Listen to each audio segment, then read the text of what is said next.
Olá, eu sou Irma Galhardo, escritora tocantinense. Estou aqui para ministrar uma oficina do projeto Capacitando e Empoderando. O projeto Capacitando e Empoderando foi contemplado com o Prêmio Aldir Blanc Tocantins de Comunidades Quilombolas, com apoio do governo federal, do governo do estado. É uma iniciativa do Arte e Meio Ambiente, em parceria com a Ecoterra. E a gente faz hoje especialmente para a comunidade quilombola São José. Então a gente vai ministrar uma oficina de poesia, porque a poesia é uma coisa muito importante. Tem gente que pensa que não é, mas é sim, porque a poesia ajuda a moldar o caráter. A poesia ajuda a sensibilizar a pessoa. A poesia ajuda a transformar a pessoa para melhor. Ela deixa a pessoa mais solidária, ela deixa a pessoa mais preocupada com o próximo, mais preocupada com o meio ambiente, mais atenciosa. Então é muito importante que a gente semeie poesia pelo mundo. É muito importante que a gente estimule as crianças para que elas gostem de poesia, para que elas leiam poesia, para que elas façam poesia. Sim, todo mundo pode fazer poesia, porque poesia é sentimento, poesia é emoção, poesia é aquela coisa que determinado objeto ou determinada pessoa te passa, sabe aquele sentimento assim?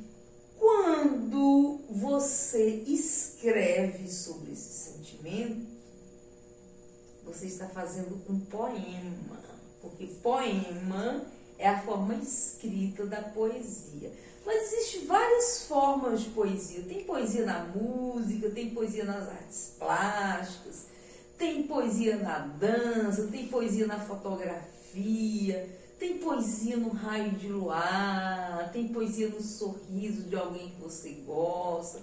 A poesia está em tudo, a poesia está em todo lugar. A gente só tem que ter paciência para extrair, para prestar atenção, ter aquela sensibilidade, né? Às vezes a gente passa muito apressado ali, não para observar a beleza das coisas, não para saborear a poesia das coisas.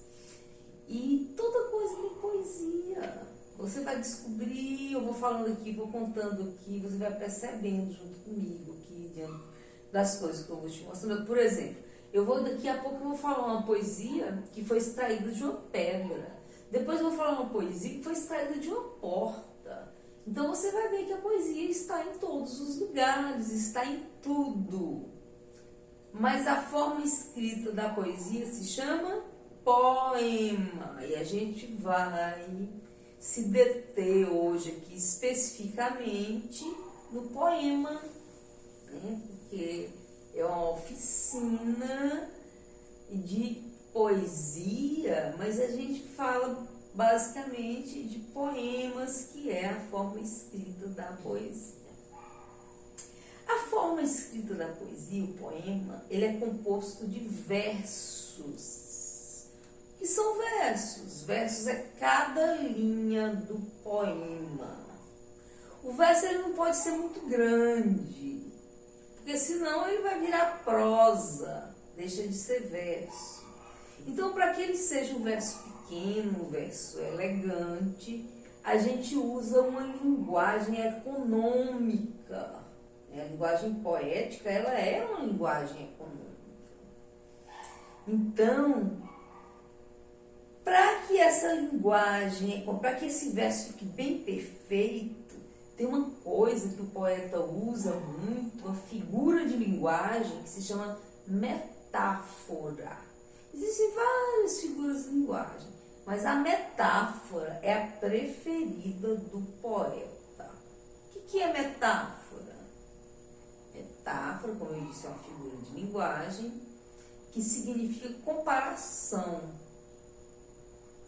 Quando você compara, porque, por exemplo, no poema, quando você vai fazer o verso, você não pode botar muita coisa que deixa de ser verso, como eu expliquei, né? Então, a linguagem poética é uma linguagem econômica, uma linguagem enxuta.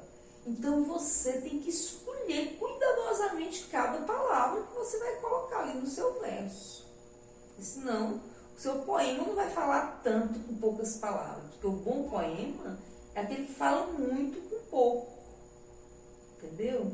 É aquele que te emociona, te passa várias sensações, várias, né, emoções com poucas palavras. Então, para você fazer um bom poema, uma das principais dicas é você se utilizar da metáfora, que é comparação. É quando você faz uma comparação. A figura de linguagem significa comparação. Então, quando, por exemplo, se você for falar que o seu amigo é muito forte, que ele luta assim e vence de todos, que ninguém ganha dele, que ele é muito forte. E, ao invés de ficar elogiando seu amigo muito tempo, escrevendo várias coisas para elogiar o seu amigo e poluindo o poema, o verso, você utiliza a expressão leão. Você compara o seu amigo com um leão. Você fala assim, meu amigo é um leão. Todo mundo sabe, todo mundo vai entender o que você quis dizer. Todo mundo vai entender que o seu amigo é muito forte. E o seu amigo é o próprio rei da criação. O leão é o rei da criação, né? Então a gente vai entender assim, a comparação máxima que você poderia fazer, nesse caso aí, era exatamente com o leão. Então você se utilizou a metáfora do leão para falar da força absurda do seu amigo. Quando você quer falar que o seu professor, ele é muito carismático, ele fala muito bem, ele chama atenção para ele convence todo mundo com as palavras, ele é maravilhoso. Você diz que o seu professor é o sol. Então, o sol é o astro-rei, o sol é quem mais brilha. Então, se você faz essa comparação, se você se utiliza da metáfora do sol para falar do seu professor, todo mundo vai se entender que o seu professor é uma pessoa, né, que brilha mesmo, um astro-rei. Então, a metáfora é muito utilizada pelo poeta, é uma das principais ferramentas ali que o poeta utiliza no seu fazer poético. O poema, a disposição dos versos, geralmente não. Os versos, quando reunidos, essa reunião de versos se chama estrofe, certo? Cada conjunto de versos é uma estrofe do poema. Então tem estrofes de dois versos, que chama dístico. Tem estrofe de 3 versos, que são os tercetos. Tem estrofes de 4 versos, que são os quartetos ou quadrinhos. E tem estrofes de vários tamanhos. Tem um poder, aconteceu... Desculpa, gente, deu assim uma passadinha de mal aqui, assim, um negócio, mas já passou. Existiu um poeta português, há quase 5 séculos, um poeta que se chamou Luís Vaz de Camões, maior da língua portuguesa. Ele escreveu um poema maravilhoso, um poema imenso, que dá o tamanho de um livro, um poema que se chama Os Lusíadas, é uma epopeia, a maior epopeia da língua portuguesa. Então, Os Lusíadas, ele é todo composto em estrofes de 8 versos, todo em oitavas. o Luiz Vaz de Camões escreveu Os Lusíadas, quando ele construiu esse poema tão importante para a língua portuguesa, então é um clássico, né? Era preciso rimar naquela época, rimava-se, era obrigatória a rima e era obrigatória a métrica, né? Era obrigatório que se metrificasse os versos. Então, o que é métrica? O que é metrificar um verso? É medir, é como se você pegasse, ó, métrica vem de metro, como se você pegasse a fita métrica ali, ó, e medisse o tamanho de cada verso, porque os versos eles têm que estar mais ou menos o mesmo tamanho, tem que ter mais ou menos a mesma quantidade de sílaba, para o poema ser um poema bem feito, elegante ali, né? Então, fazer poético não é simples.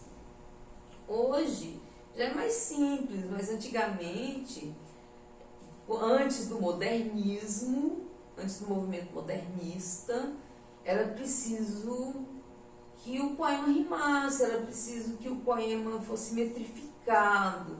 E isso era muito chato, porque além de você ter que se preocupar com a construção dos versos, né, o teor do poema, você ainda ia ter que ficar contando sílaba, medindo verso, e isso acabava tirando um pouco ali o foco da essência poética, né, do que você queria contar. Então, era meio enfadonho produzir poemas antigamente.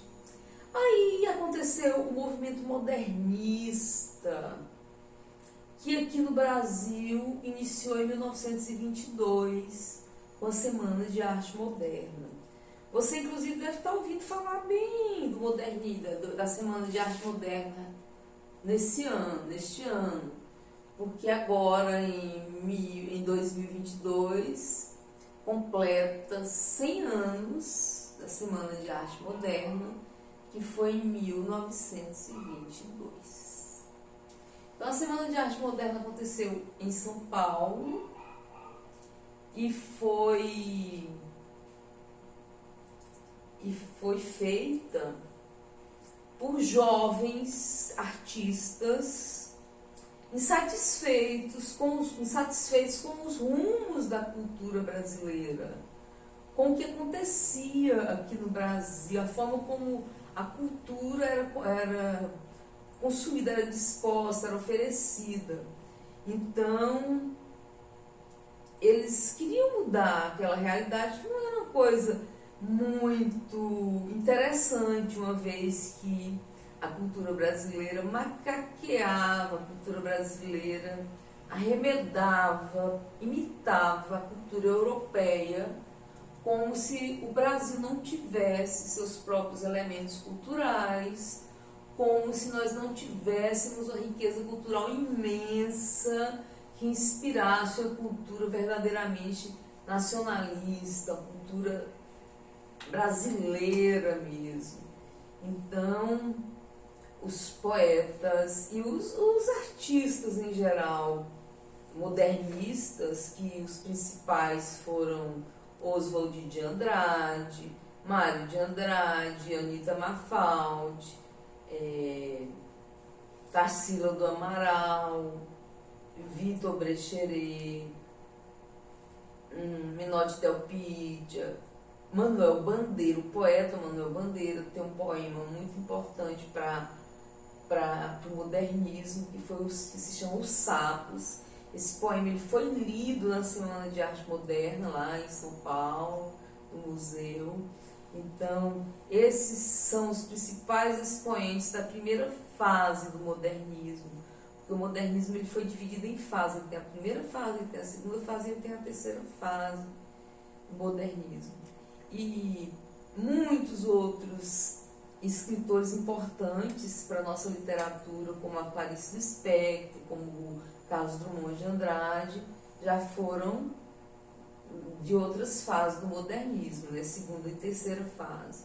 Então, a gente tem grandes expoentes modernistas, mas os iniciais, os pioneiros ali, eles eram muito jovens na época da Semana de Arte Moderna, e eles foram desacreditados e foram criticados, eles foram enormemente criticados durante a Semana de Arte Moderna, onde eles expuseram suas obras, onde eles apresentaram uma obra genuinamente brasileira. Eles inclusive fundaram o movimento Pau-Brasil, que era, né, uma coisa bem brasileira, e além disso, uma outra bandeira do modernismo era exatamente acabar com, no caso da literatura, da poesia, acabar com a métrica, com a rima, acabar com todas as formas fixas de arte, entendeu?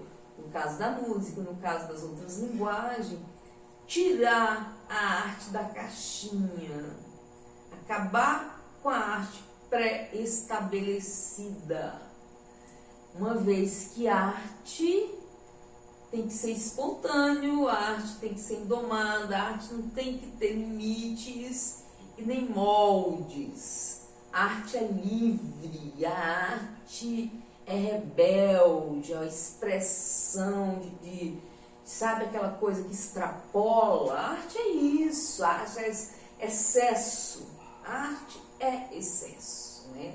É o que não cabe mais no artista, extrapola.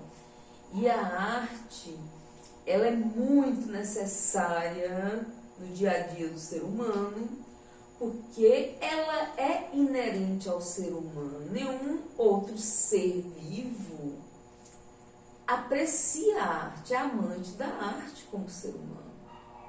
É artista, é humano. Então a arte é própria do ser humano. E o ser humano precisa da arte para sobreviver. Tem um poeta brasileiro, Ferreira Goulart, que ele escreveu que a arte existe porque a vida não basta. A gente precisa da arte porque a gente não é bicho, então a gente não quer só comida. A gente quer comida, diversão e arte. Entendeu? O ser humano, ele só está completo, ele só está realizado, ele só está feliz se ele tiver comida, diversão e arte. Ele precisa ter essas coisas, né? Então, porque ele não é um animal. O animal é que precisa só de comer para sobreviver. O ser humano é diferente, ele tem anseios, ele tem sonhos, ele quer mais. E a arte vem preenchendo aí esses vazios que a própria existência humana nos impõe. Então, voltando aqui ao Luiz Vaz de Camões, ele foi esse poeta português que viveu há quase 5 séculos e deixou versos belíssimos, inclusive uma forma fixa de poema que se chama soneto. O soneto, ele é feito em 14 versos, ele sempre é feito em 14 versos, dividido em 4 estrofes. Hoje, depois do modernismo, pouco se faz soneto, mas daqui a pouco eu vou falar de um soneto contemporâneo, né? Um soneto feito bem aqui recentemente. E antes disso eu vou falar de um soneto feito lá pelo Luiz Vaz de Camões, há quase 500 anos. E é um soneto clássico, por isso ele não cai de moda, porque clássico não cai de moda, ele é sempre atual, ele é atemporal. Então, o Luiz Vaz de Camões, esse poeta português, que ele pode ter nascido em 1525, entre 1525 a 1530, porque ninguém sabe exatamente o ano que ele nasceu.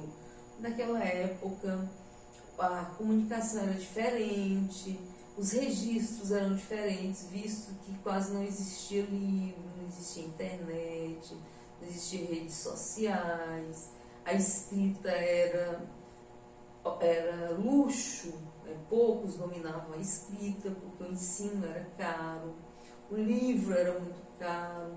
Então, o Luiz Vaz de Camões apesar de ter vivido nessa época, ele conseguiu fazer com que sua obra sobrevivesse a tudo isso, inclusive a todo esse tempo de quase 5 séculos, e chegasse até nós. E é uma coisa linda, e ele escreveu muitos sonetos, ele escreveu bastante sonetos, ele foi um dos principais sonetistas, um dos mais importantes sonetistas da antiguidade, da literatura universal. E ele deixou um soneto que é uma história, um trecho da história da Bíblia, uma parte lá da história da Raquel e do Labão e do Jacó. Ele contou essa história em 14 versos. Ele contou essa história em forma de soneto. E essa história, esse poema atravessou o tempo e chegou até nós, e é super atual. Eu vou te mostrar, eu vou falar aqui para você. O nome do poema é 7 anos de pastor. Esse é o primeiro verso também do poema, porque Luiz Vaz de Camões não colocava títulos em seus poemas. Então depois combinou-se que, depois que ele morreu, o povo que cuida das coisas da literatura combinou então que o título de cada soneto dele, de cada poema dele, ia ser o primeiro verso do poema, com exceção dos Lusíadas. Os Lusíadas, o primeiro verso é as armas e os barões assinalados, então, e o título é os Lusíadas, é outra coisa. Mas os sonetos mesmo, eles não tinham título, então o primeiro verso virou o título. O primeiro verso, o título do poema que eu vou falar agora é 7 anos de pastor, é o soneto, que é a história lá da Bíblia. 7 anos de pastor, Jacó servia Labão, pai de Raquel, serrana bela, mas não servia ao pai, servia a ela, pois a ela só por prêmio pretendia. Os dias, na esperança de um só dia, passava contentando-se com vê-la, porém Labão, usando de cautela, em lugar de Raquel lhe dava Lia. Vendo o triste pastor que com enganos lhe fora negada sua pastora, como se não houvera merecido, começa a servir mais 7 anos, dizendo, mas serviria, se não fora para tão longo amor, tão curta vida. Então vocês viram aí um poema, um soneto, né? Ele tem 14 versos, são 4 estrofes, as 2 primeiras são estrofes de 4 versos, portanto são quartetos, e as 2 últimas são tercetos. Se a gente contar, 4, 8, 11, 14. Certo?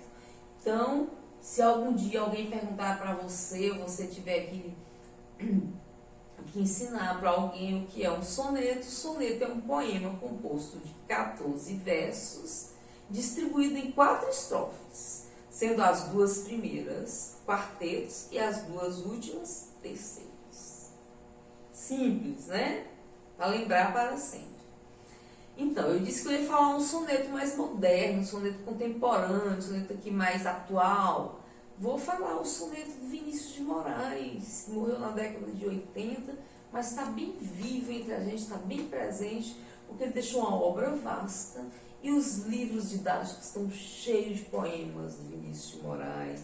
As músicas estão com poemas dele. Tem poema de Vinícius de Moraes para todo lado, porque caiu no gosto popular. E ele escreveu também para criança, né, muitos poemas. A gente vai lembrar aqui vários poemas dele daqui a pouco. Antes disso, eu vou falar então um soneto dele, e muito famoso, que se chama Soneto da Fidelidade. Ele tem vários sonetos, ele tem outros sonetos. Na época que ele escreveu esse soneto, não precisava mais rimar. A gente hoje não precisa mais rimar, depois da Semana de Arte Moderna, lembra que eu falei? Então, hoje a gente pode fazer o tal do verso livre, do tamanho que quiser e sem rima. A gente só tem que se preocupar com a emoção, um poema ser emocionante, ser bonito, e passar muita coisa com poucas palavras. Mas a gente não precisa botar verso mais do mesmo tamanho e nem combinadinho no final. Não precisa mais de rima e nem de métrica, porque a gente já está pós-modernismo, entende? Então, o Vinícius de Moraes, quando ele escreveu esse poema, esse soneto da fidelidade, ele não precisava mais rimar, ele não precisava mais fazer soneto, quase ninguém faz mais soneto, esse negócio certinho, dos versos contadinhos. No entanto, ele quis fazer, porque ele tinha facilidade de fazer soneto, ele fez muitos sonetos, deixou sonetos belíssimos, você pode pesquisar na net, soneto da separação, soneto do amigo, ele tem muitos sonetos. Mas esse soneto da fidelidade é o mais famoso dele e é um dos poemas mais famosos do Brasil. Então eu vou contar, vou falar aqui para vocês. De tudo ao meu amor serei atento, antes e com tal zelo, e sempre e tanto, que mesmo em face do maior encanto, dele se encante mais meu pensamento. Quero viver em cada momento em seu louvor e de espalhar meu canto, e rir meu riso e derramar meu pranto, ao seu pesar, ao seu contentamento. E assim, quando mais tarde me procuro, quem sabe a morte, a angústia de quem vive, quem sabe a solidão, o fim de quem ama, eu posso dizer o amor que tive, e não seja imortal, posto que chama, mas que seja infinito enquanto dure. Então vocês viram aí o soneto bem atual, o soneto do Vinícius de Moraes, e você entendeu então o que é o soneto. O soneto é esse poema de forma fixa, composto de 14 versos, né? Tá. Então a gente aproveita que falou de Vinícius de Moraes e apresenta uns poemas infantis do Vinícius de Moraes, que são bons, no caso, se você for professor, ou se você for mãe, ou se você for tio, ou se você for avô, porque aí você vai estar utilizando esses poemas para aproximar a criança que mora ali perto de você, fazer com que essa criança passe a gostar da poesia, passe a apreciar o poema. Porque tudo é questão de educação. O japonês come feijão com açúcar, nós comemos feijão com sal. O japonês vai odiar o feijão com sal como nós odiamos o feijão com açúcar, porque nós fomos educados assim. Você entendeu?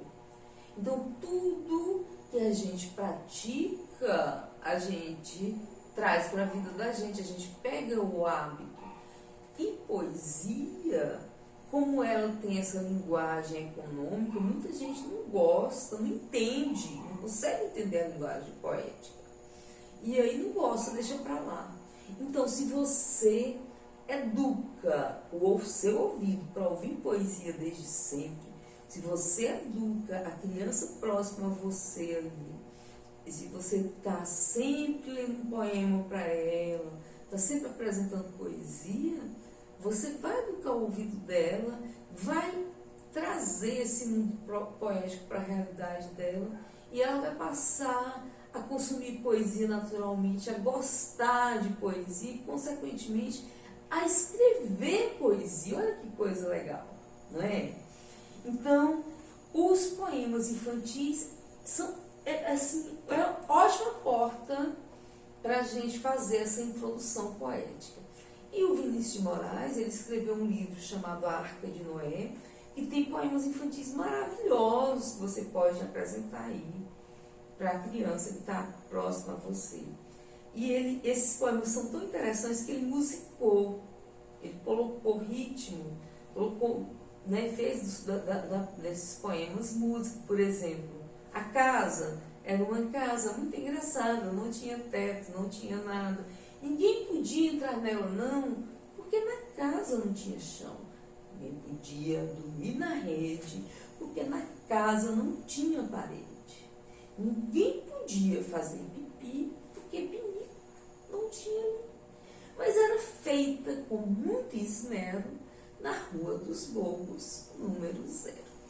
Então, tem muitos poemas dele que você deve conhecer. A foca. O que é a foca ficar feliz? é pôr uma bola no seu nariz.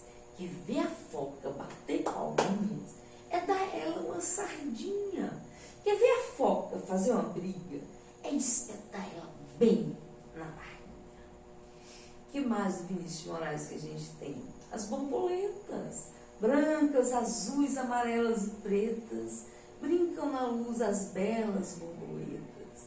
Borboletas brancas são alegres e francas. Borboletas azuis gostam muito de luz. As amarelinhas são tão bonitinhas. E as pretas, então, que escuridão.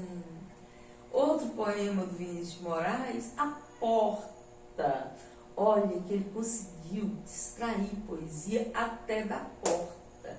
Se ele conseguir extrair poesia da porta, a gente consegue extrair poesia de coisa bonita, igual flor, igual a história da comunidade quilombola, igual os rios lindos que a gente tem, igual a floresta, as nossas árvores, nossos pés de piqui. Quanta poesia existe numa flor de piquiada, fazer cada poema lindo, os pés de ipês, aquelas floradas de ipês aqui do nosso Tocantins no mês de setembro. É muito lindo, são muito lindas as floradas.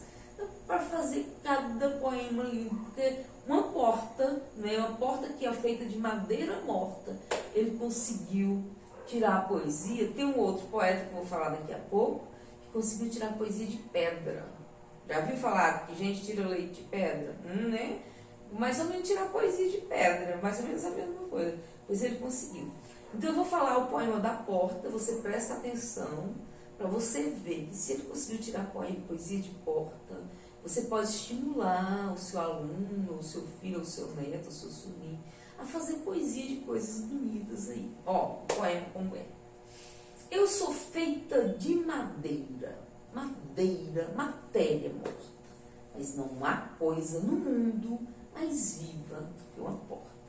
Eu abro bem com cuidado para passar o namorado, eu abro de supetão para passar o capitão, eu abro devagarzinho para passar o menininho e abro bem prazenteira para passar a cozinheira.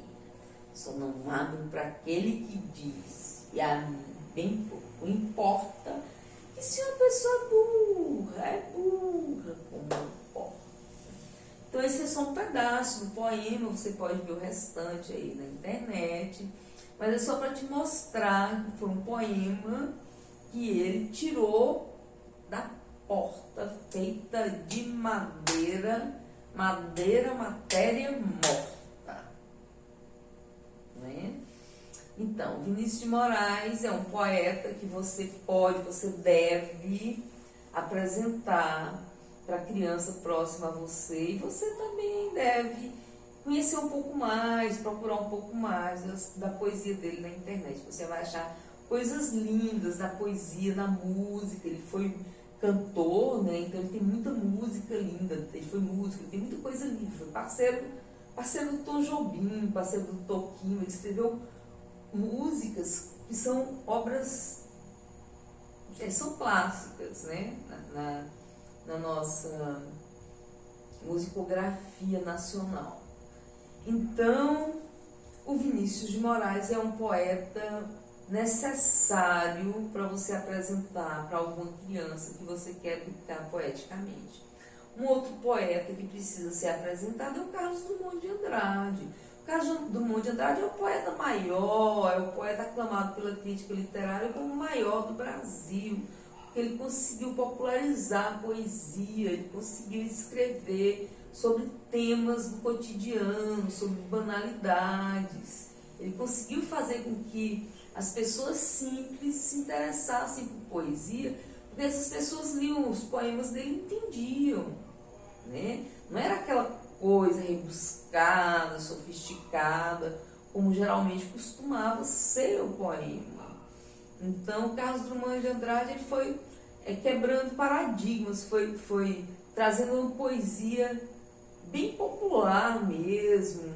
Ele tem um poeminha, cidadezinha qualquer, que é casas entre bananeiras, mulheres entre laranjeiras, pomar, amor, cantar. Um homem vai devagar, um cachorro vai devagar, um burro vai devagar, devagar as casas olham. Eita vida besta, meu Deus. Olha aí esse poema, né? Um poema extraído assim de coisas tão banais que até o último verso acusa isso. Eita vida besta, meu Deus, né? Uma mulher entre bananeira, casas entre bananeira, mulher entre laranjeira, olha só. Então, ele começou a falar de banalidades, ele começou a falar do cotidiano, ele começou a trazer, ele tem um poema, Caso Pluvioso. A chuva me irritava, até que um dia descobri que era Maria que chovia. Olha, é um poema imenso, mas é muito lindo. E ele finaliza o poema bem assim, né? Porque tem uma parte do poema que ele fala: e o rio se formou, ou o mar, não sei apenas que nele me afundei. Ele vai falando de tanta chuva que caía, e até que um momento, e Deus, piedoso e enérgico, bradou: para Maria! E ela parou. Então é um poema assim, belíssimo, bem divertido, né? É uma coisa assim boa de se ler, e tem muito lirismo. Então, Caso Pluvioso, tá? Leia esse poema, pesquisa aí. E o Drummond foi trazendo poemas assim bem do dia a dia. Tem, por exemplo, a quadrilha lá, né? João amava Teresa, que amava Maria, que amava Joaquim. Sabe, aquele poeminha foi até utilizado na campanha contra a AIDS pelo SUS. E ele tem muito poema bem popular, mas o mais popular de todos é exatamente o que ele extraiu da pedra, o que ele tirou da pedra. É um poema que se chama A Pedra. Tinha uma pedra no meio do caminho tinha uma pedra no meio do caminho. Jamais me esquecerei daqueles dias na vida das minhas retinas tão fatigadas. Tinha uma pedra no meio do caminho tinha uma pedra. Então esse poema, ele utilizou a metáfora, lembra que a gente falou nesse instante que metáfora é comparação? Ele utilizou a metáfora da pedra para comparar, para falar de uma dor que ele tinha muito grande, uma dor imensa, que era como se fosse uma pedra ali no caminho dele, que não deixava ele seguir. E essa dor foi a morte de um filho, bebê, de um filho nascituro. Essa dor foi muito grande e ele, para expressar, ele utilizou, portanto, a metáfora da pedra. Ele fez essa comparação com essa pedra e ele se utilizou da repetição para exprimir a dimensão da dor. Ele repete: tinha uma pedra no meio do caminho, no meio do caminho tinha uma pedra, tinha uma pedra no meio do caminho, no meio do caminho tinha uma pedra, porque para mostrar que a dor era imensa, não deixava seguir, né? A dor estava ali atrapalhando, era como aquela pedra que estava no meio do caminho, não deixava ele passar. Então, ele acertou muito nesse poema, apesar de, na época que ele lançou, não foi bem recebido, muitas críticas em torno desse poema, porque as pessoas não entendiam direito o que ele queria dizer. Mas hoje é um poema campeão de análise em provas de literatura, em vestibular, porque ele possibilita muitos significados, né? Muitas leituras. Então, a pedra é um exemplo que eu dou quando eu quero falar que poesia é acessível para todos, que todo mundo pode construir poesia. Eu falo que a pedra e a porta são os dois poemas que eu utilizo para mostrar que tira-se poesia de tudo, inclusive de pedra e de porta. Eu pego o poema do Carlos Drummond de Andrade, A Pedra, e pego o poema do Vinícius de Moraes, A Porta, E aí eu construí um poema e eu cito esses dois poeminhas. O nome do poema que eu fiz é Poesia em Tudo. Eu fiz esse poema exatamente para falar na oficina de poesia que eu ministro há muito tempo, essa oficina já há muito tempo, para professores, para alunos. E eu construí esse poema há muito tempo também, exatamente para mostrar como a poesia é acessível, está aí para todos. O título é Poesia em Tudo. A poesia está em todo lugar, só não vê quem não sabe olhar. A criança não tem pressa, o poeta também não. Para eles, a poesia brota como brotam as flores do chão. Drummond viu poesia até na pedra que havia no meio do caminho. Vinícius viu poesia até na porta que é feita de madeira morta. Aí tem mais coisas, né? Aí eu vou falar, por exemplo,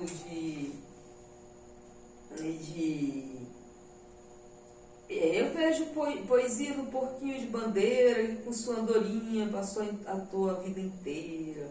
Cecília viu poesia no colar de Carolina. Então são poetas que conseguiram extrair poesias de coisas simples, de coisas do dia a dia. Quando eu falo aqui, né, que eu vejo poesia no porquinho de bandeira e na sua andorinha que passou a tua vida inteira. Bandeira é o poeta Manuel Bandeira, que é um poeta obrigatório para você apresentar também para a criança que você quer educar poeticamente. Então, Manuel Bandeira é um poeta muito importante, é um dos 5 maiores da nossa literatura. Olha, Carlos Drummond de Andrade, que eu já falei aqui, o da Pedra. Ele é tido como poeta maior, ele é aclamado pela crítica como o poeta mais importante da língua brasileira, tá? O português é o Camões, aquele lá que eu falei, o soneto dos 7 anos de pastor. Então, ele é o escritor mais importante da língua portuguesa. Agora, da língua brasileira, o escritor mais importante é Machado de Assis e o poeta mais importante é Carlos Drummond de Andrade, é o da Pedra. Tá? Então, os 5 poetas mais importantes do Brasil, mais famosos, da obra mais maravilhosa, é Carlos Drummond de Andrade, Vinícius de Moraes, Cecília Meirelles, Manuel Bandeira e Mário Quintana. Isso eu falo em termos de poesia para se apresentar para uma criança. Esses 5, é claro que nós temos poetas assim, de Abreu, Gonçalves Dias, nós temos gigantes, temos outros gigantes aqui além deles. Mas esses 5 aqui, eles fizeram poesia, escreveram poemas que são especiais para se apresentar para uma criança ou para se iniciar poeticamente. Se você não tiver nenhuma criança, mas você quiser entender um pouco mais de poesia, quiser praticar a poesia, comece pela poesia infantil, que é o melhor caminho, porque elas têm palavras acessíveis, elas têm uma rima muito redondinha, elas têm muito lirismo. Então, é a melhor porta. Comece pela poesia infantil. E se você vai começar pela poesia infantil, os 5 escritores principais, imprescindíveis, os mais importantes para se trabalhar a poesia infantil, são exatamente esses 5 que eu falei aqui. Carlos Drummond de Andrade, Vinícius de Moraes, Cecília Meirelles, Manuel Bandeira e Mário Quintana. Então, a gente já falou aqui poesia de Carlos Drummond de Andrade, já falou de Vinícius de Moraes, né? Então, agora a gente vai dar o exemplo já aqui do Manuel Bandeira, do porquinho da Índia e da andorinha, que passou a tua vida inteira, que está aqui no poeminha. O Porquinho da Índia é aquele poema maravilhoso, de um lirismo, assim, que todo mundo ama, quem conhece ama, e que eu aprendi quando eu tinha 6 anos, e trago até hoje. E eu falo isso, professor, se você for professor, se você for mãe ou avó, para vocês verem a importância da poesia ser inserida ainda na primeira infância, lá no iniciozinho, né, de estar nos livros, de estar no dia a dia, porque assim a pessoa pega gosto e leva para sempre. Então eu vou falar um pouquinho da Índia, do Manuel Bandeira. Quando eu tinha 6 anos, ganhei um porquinho da Índia. Que dor de coração me dava, porque o bichinho só queria estar debaixo do fogão. Levava ele para a sala, para os lugares mais limpinhos. Ele não gostava. Queria estar debaixo do fogão. Não fazia caso nenhum da minha ternurinha. Meu porquinho da Índia foi a minha primeira namorada. Então esse poeminha é cheio de lirismo, é um poema assim bem encantador. Quem gosta de literatura ama esse poema. E você vê, ele conta um fato lá da infância, só que ele escolhe cuidadosamente as palavras, só que ele coloca muita ternura, ele coloca muito, ele faz assim como se ele estivesse construindo uma joia, uma coisa com muito carinho, com muito cuidado, porque a poesia é a joia da literatura, né? Se a literatura é um tesouro, a poesia é aquela joia especial, bem lapidada, bem trabalhada. E para se construir um poema, é muito cuidado, tem que ter muita delicadeza, tem que ter um olhar especial, como o Orives tem quando ele vai construir uma joia especial. O poema é a linguagem dos deuses. Como eu disse, você tem que usar pouco para falar muito. E você tem que emocionar. Então, se você utiliza as melhores palavras. E depois que você faz, burila. O que é burilar? É quando você vai lapidar a joia. É quando você vai deixar ela no ponto, sabe? Ficar dando aqueles retoquezinhos, aqueles detalhezinhos. O poeta, ele lavra a palavra ali, ó, quando ele vai produzir o poema, ele elabora, né? Não é uma coisa assim jogada ao léu. Como eu disse e repito, cada palavra de um poema é escolhida cuidadosamente, porque se você quer um verso impactante, um verso de efeito, você tem que escolher a palavra que vai conseguir esse efeito, que vai conseguir impactar. Não é qualquer palavra. Então, falamos aqui do Manuel Bandeira, tem o da Andorinha, tem muito poema que você pode olhar aí na net, do Manuel Bandeira.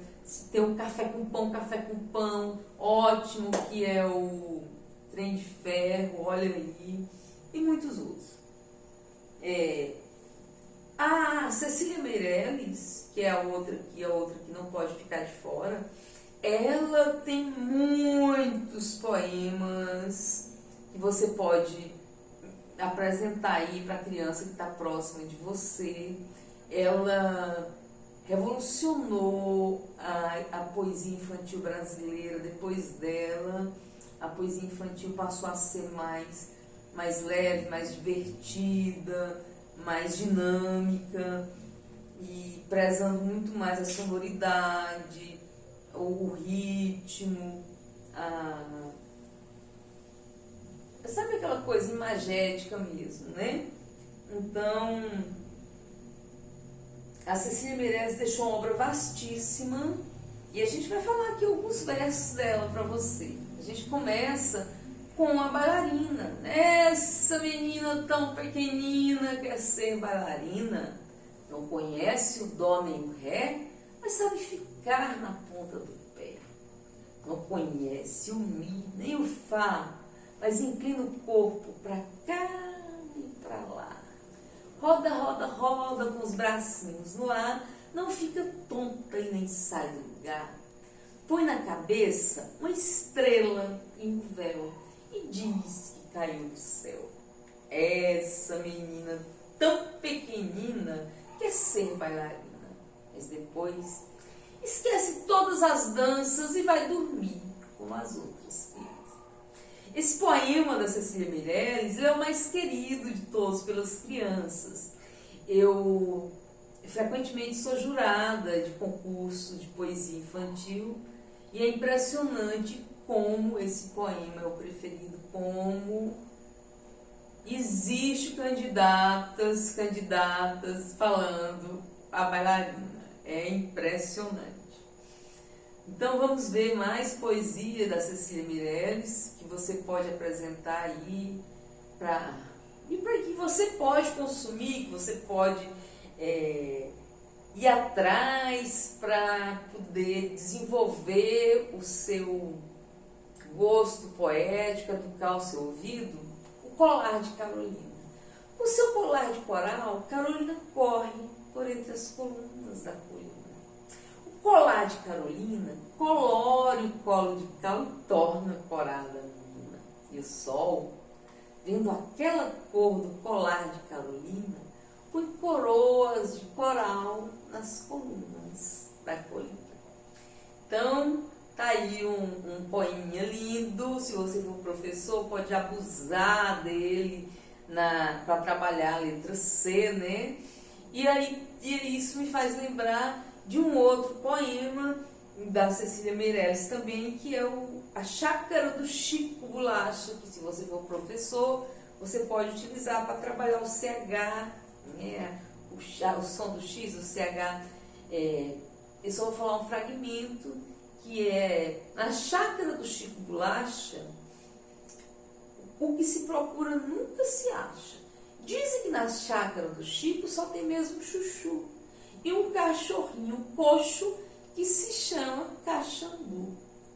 E aí é por isso que na chácara do Chico e por aí vai. Você pode pesquisar e colocar aí no seu plano de aula, se você for professor. Você vai ver como vai ser interessante, vai render uma ótima aula, esse suporte aí. Que mais da Cecília que você pode utilizar? O leilão de jardim. Quem compra um jardim com flores, borboletas de muitas cores? Esse poema é lindo, você vai amar. E aproveita e apresenta também o isto, aquilo, se tem chuva e se tem sol, se tem sol e não se tem chuva, ou se compro doce e não guardo dinheiro, se guardo dinheiro não compro doce, ou isso, aquilo, isso, e vive escolhendo o dia inteiro. Um poema lindo e vale a pena você conhecer. Aproveita e conheça também O Último Andar, que é outro poema belíssimo dela. É no último andar que eu quero morar, de lá se vê as estrelas, de lá se vê o mar. É perfeito esse poema, O Último Andar. Que mais, Cecília? Pombinha na mata. 3 meninos na mata ouviram pombinha gemer. Eu acho que ele está com medo, disse o primeiro, e com certeza vai morrer. 3 meninos na mata ouviram pombinha carpir. Vai, pesquisa isso aí. O que mais que você tem que pesquisar? Menino luxento, você quer pudim? Não, mamãezinha, tá muito ruim. Menino luxento, você quer salada? Não, mamãezinha, tá muito aguada. Menino luxento, você não quer nada? Menino luxento, pois tome palmada. O que mais da Cecília Meirelles? As meninas. Arabella abria a janela, Carolina erguia a cortina e Maria olhava e dizia bom dia. Arabella foi sempre a mais bela, Carolina uma sábia menina e Maria. Pensaremos naquelas meninas que viviam naquela janela, uma que se chamava Arabella, outra que se chamava Carolina, mas a nossa eterna saudade é Maria, que dizia com voz de amizade, bom dia. Que mais da Cecília? Se a gente for ficar aqui puxando os poemas bons da Cecília Meirelles, a gente não acaba nunca mais, porque cada um é melhor do que o outro. E eu falei tantos infantis, não falei nenhum de adulto, vou falar só umzinho para você. Epigrama número 8. Encostei-me a ti, sabendo bem que eras apenas uma. sabendo bem que eras nuvem, depus a minha vida em ti. E como sabia bem tudo isso, e dei-me ao teu destino incerto, fiquei sem poder chorar quando caí. Lindo demais, né? Ai, a Cecília Meirelles tem cada coisa linda. Eu canto porque o momento existe e a minha vida está completa. Não sou alegre, nem sou triste, sou poeta. Veja esse poema aí, como ele é lindo. E tantos outros, o retrato, Caronte, muita coisa bonita que ela tem. Fez tanto luar que eu pensei nos teus olhos antigos e nas tuas antigas palavras. O vento trouxe de longe tantos lugares em que estivemos que eu tornei a viver contigo enquanto o vento passava. Gente, a Cecília é um tesouro, a obra dela é vasta e apaixonante. É aquela poesia que comunica diretamente com o coração da gente. Então, consuma a Cecília Meirelles, apresente a Cecília Meirelles para quem você ama, porque você vai estar fazendo um bom negócio, porque ela é maravilhosa, tá? Então, um outro poeta que a gente tem que falar também, ainda que rapidamente, é o Mário Quintana. O Mário Quintana tinha um apelido de poetinha da ternura, e e você conhece pelo menos um poema dele, sabe qual? O poeminha do Contra. Todos que aí estão atrapalhando meu caminho, eles passarão e eu passarei. Lembra? Então, você precisa pelo menos apresentar o pirulim. O pirulim, olha o pirulim, conheça, ó. Em cima do meu telhado, pirulim, lulim, lulim. Um anjo todo molhado soluça no seu flautim. O relógio vai bater, as molas rangem sem fim. O retrato na parede fica olhando para mim e chove sem saber porquê. E tudo foi sempre assim. Parece que vou sofrer pirulim, lulim, lulim. Então esse poema do Mário Quintana é um clássico, assim, na infância. As pessoas adoram apresentar para os seus filhos e você, portanto, está aí, né?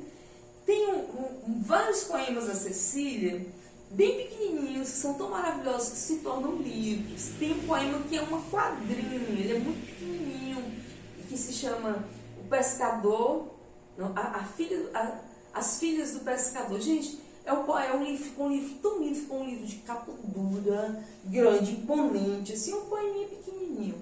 Esse aqui também é um livro da Cecília Meirelles, que é só um poema pequenininho. E olha que livro mais lindo. Esse livro, ele foi feito pelo Itaú Cultural, o programa Ler para uma Criança, e é distribuído, né? Então, você pode registrar a sua escola aí, a escola da sua comunidade, no programa Itaú Cultural. Você entra no site do Itaú, procura o Itaú Cultural Ler para uma Criança, faça o registro.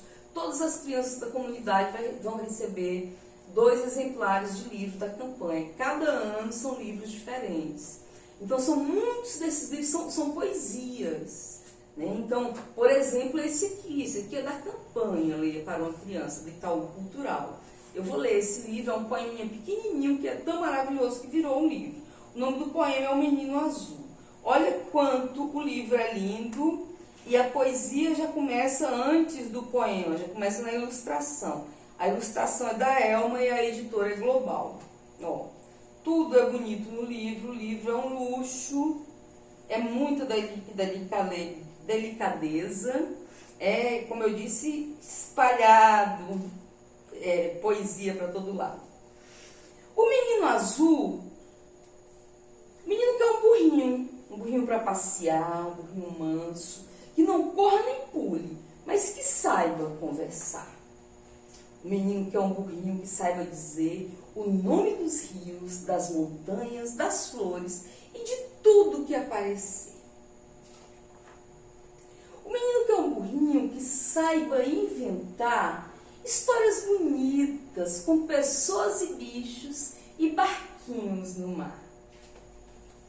E os dois sairão pelo mundo, que é como um jardim, apenas mais largo e talvez mais comprido, e que não tenha fim.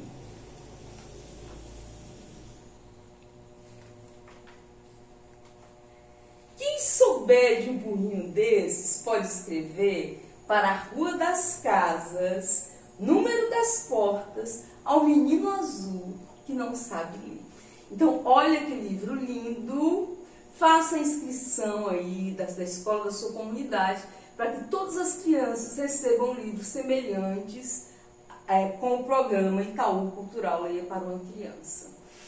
Nós estamos chegando ao fim da nossa oficina. A proposta é que seja só 1 hora, porque senão fica cansativo, fica enfadonho. O projeto Capacitando e Empoderando traz um pacote de 10 oficinas para vocês da comunidade São José. Então veja todas, elas estarão aí no blog, você vai poder acessá-las. Nós nos encontraremos em outras oficinas, porque eu sou oficineira desse projeto em várias modalidades, mas nessa a gente fica por aqui. Um grande beijo e até a próxima. Tchau!